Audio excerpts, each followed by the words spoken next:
Hi there, Julianne Jones here with another video blog post for you. I want to talk a little bit about long-term planning. And we think a lot in January about immediate planning and what are your plans for the next 6 months or for this year. And I know I've written quite a few blog posts and talked in the last few months quite a bit about creating an annual plan and then looking at your quarterly plan and even your weekly and your daily plans. And that is an incredibly important part of running your business. It's also really important for you to think a little bit bigger, for you to think in terms of what is your long-term plan.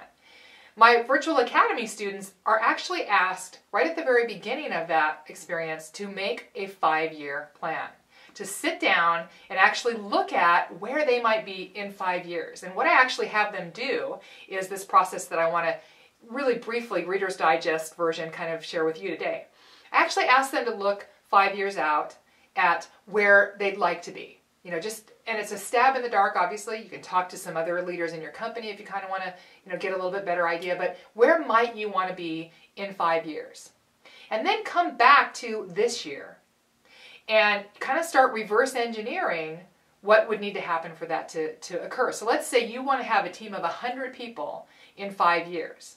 Well, if you reverse engineer that, what would have to happen in this year, and then next year, and then year 3, and then year 4, in order for you to get to that place by the 5th year?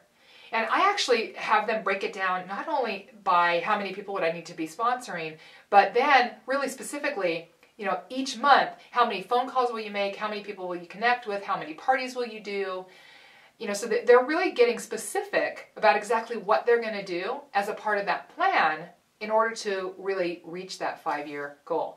What this does is, first of all, a lot of times it can open your eyes. I can't tell you how many times someone does this project or this exercise and they come back and say, I had no idea, even with the conservative growth that I'm expecting to have, where I would be in 5 years, how much money I'd actually be earning and what's possible based on some fairly realistic goals. And that's really exciting. When you start to project out what can happen with a direct sales model, it can be really pretty overwhelming in a good way, in an exciting way. I had a client last year who actually was sitting with her husband, who's a businessman, financial analyst kind of guy, and she said, look at this, am I crazy? Have I done this right? And he basically said, this is conservative. And they were both shocked at what that number would be in 5 years if she was consistently doing what she had planned on doing and building her team in a fairly reasonable way. So it'll help you see that, and then it'll also help you look at what you need to be doing resources-wise, time-wise,